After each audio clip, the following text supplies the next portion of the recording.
Chop বা পুরভরা কচুরি তো আমরা অনেক রকম বানাই, বা এর আগে পুরভরা কচুরির অনেক রকম আইটেম আমি দিয়েছি। যারা রোজ আমার ভিডিওগুলো দেখেন তারা হয়তো দেখেছেন, কিন্তু আজ আমি সম্পূর্ণ নতুন একটা রেসিপি আপনাদের সাথে শেয়ার করব। নমস্কার বন্ধুরা, ভাই বোনের হেসেল ঘরে সবাইকে স্বাগত। আজ আমি বানাবো মটরশুটির পুর ভরা চিড়ের চপ। ভিডিওটি কেউ স্কিপ করবেন না, পুরো ভিডিওটি দেখার জন্য অনুরোধ রইল।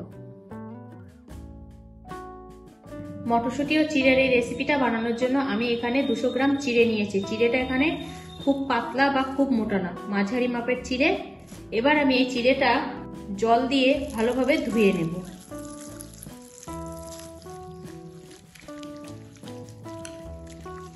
ভালোভাবে ধুয়ে জল ঝরিয়ে নিয়েছি।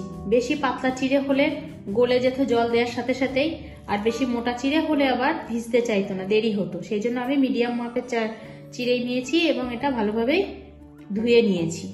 আর নিয়েছি 500 গ্রাম মটরশুঁটি, ভালোভাবে দানা ছাড়িয়ে ধুয়ে নিয়েছি। এবার একটা ব্লেন্ডার জার নিয়ে নিলাম। এবার এর মধ্যে ছাড়িয়ে রাখা মটরশুঁটির দানাগুলো দিয়ে দিলাম। আর দিয়ে দিচ্ছি একটা মাঝারি মাপের টমেটোর অর্ধেকটা কুচি কুচি করে কেটে নিয়েছি, 2টো লঙ্কা কুচি, কিছুটা ধনেপাতা কুচি, খুব সামান্য একটু জল দিয়ে দিলাম। একটা মিহি পেস্ট বানিয়ে নেব। মিহি পেস্ট আমার বানানো হয়ে গেছে। এবার গ্যাসে কড়াই বসিয়ে দিয়েছি। কড়াইতে আমি দিয়ে দিলাম 2 চামচ মতো সর্ষের তেল। এটা গরম হয়ে গেছে। এখন আমি এর মধ্যে দিয়ে দিলাম 1/4 চামচ কালো জিরে ফোড়ন। কালো জিরেটা তেলের সাথে একটু হালকা ভেজে নেব। এবার এর মধ্যে দিয়ে দেবো পেস্ট করা মটরশুঁটিটা। এবার পেস্ট করা মটরশুঁটিটা ভালোভাবে তেলের সাথে একটু নাড়াচাড়া করে নেব।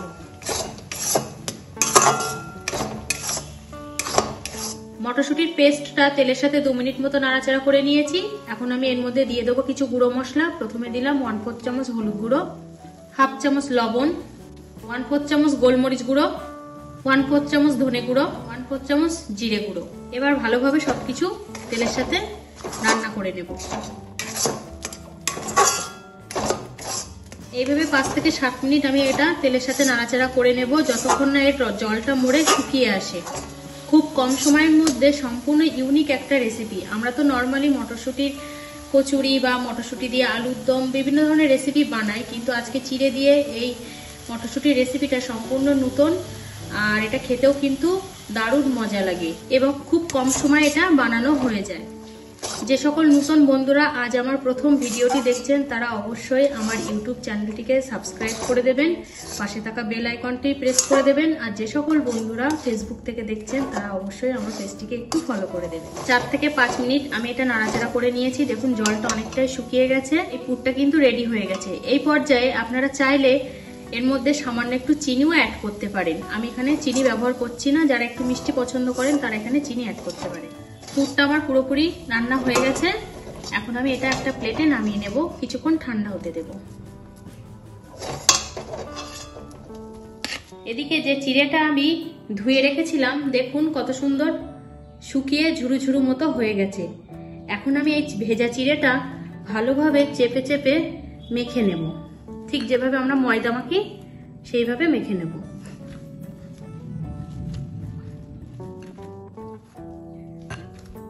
ভালো করে ঠেসে ঠেসে মেখে নিতে হবে। ভেজা চিড়েটা কিছুটা আমি চটকে মেখে নিয়েছি। এবার আমি এর মধ্যে দিয়ে দেবো 1/2 চামচের একটু কম লবণ। এবারও আমি আবার ভালো করে মেখে নেব। এইভাবে ঠেসে ঠেসে পুরো একটা স্মুথ ডো বানিয়ে নেব। ডোটা আমি ঠেসে ঠেসে মেখে নিয়েছি। দেখুন, দেখলে বোঝাই যাচ্ছে না যে এটা একটা চিড়ের ডো, দেখলেই মনে হচ্ছে যেন একটা ময়দার ডো। এই চিড়ের ডোটা একটু নরম আছে। এখন আমি এর মধ্যে কিছুটা দিয়ে দেব ময়দা। তাহলে যে রসটা আছে না সেটা আর থাকবে না, ভালোভাবেই শক্ত হয়ে যাবে। ময়দাটা দিয়েও আমার ভালোভাবে মাখানো হয়ে গেছে ডোটা। এবার আমি এর মধ্যে দিয়ে দেবো 1 চামচ মতো সাদা তেল। তেলটা ভালোভাবে মাখিয়ে নেব।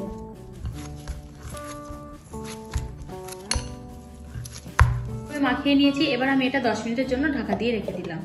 10 মিনিট হয়ে গেছে। আমি এবার ঢাকাটা তুলে নিলাম। এবার এই ডোটা আবার একটু ভালো করে মেখে নেব। এবার এই ডোটা একটা চাকির উপর নিয়ে নিলাম, নিয়ে ভালোভাবে আবার একটু মেখে নিলাম। একটু লম্বা করে নিলাম। এবার এর থেকে অল্প অল্প করে একটু ডো নেব, নিয়ে হাতের সাহায্যে এইভাবে ঘুরিয়ে ঘুরিয়ে গোল করব, ঠিক যেভাবে আমরা লুচি করার সময় বল বানাই।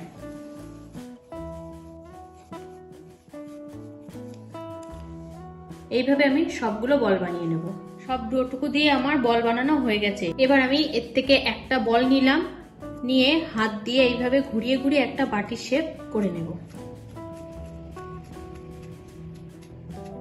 একটু সাবধানে করতে হবে, যেহেতু চিড়ে তো একটু ফেটে ফেটে যেতে পারে। এই যে আমি একটা বাটি করে নিয়েছি।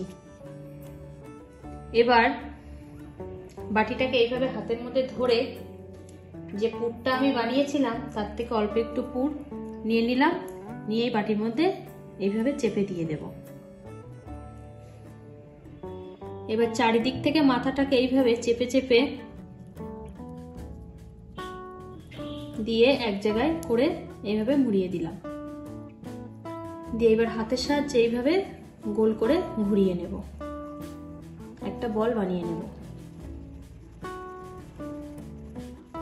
একটা গোল বানিয়ে নিয়েছি। এবার এই গোলটাকে চাকির উপরে রেখে আস্তে আস্তে করে হাত দিয়ে চেপে দেব,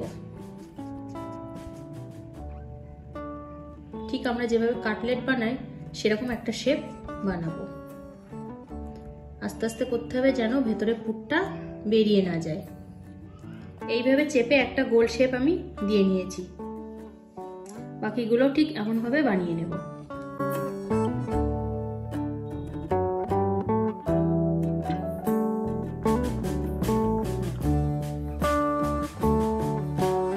সব চপগুলো আমার বানানো হয়ে গেছে। আমি এবার এগুলো তেলে ভেজে নেব।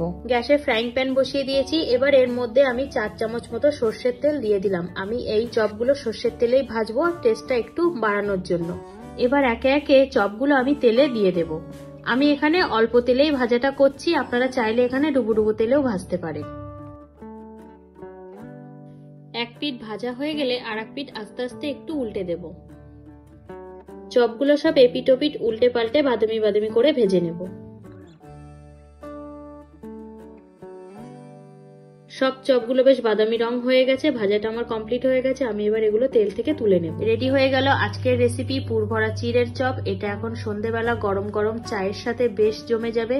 তাছাড়া বাচ্চাদের টিফিনে কিন্তু এই আইটেমটা দেওয়াই যায়। খুব কম সময়ে স্বাস্থ্যকর একটা খাবার। আজকের রেসিপিটা তাহলে এই পর্যন্ত। যে সকল নতুন বন্ধু আমার ইউটিউব চ্যানেল থেকে দেখছেন তারা অবশ্যই চ্যানেলটিকে সাবস্ক্রাইব করে দেবেন, আর যে সকল বন্ধুরা ফেসবুক থেকে দেখছেন তারা অবশ্যই ফেসবুক পেজটিকে ফলো করে দেবেন।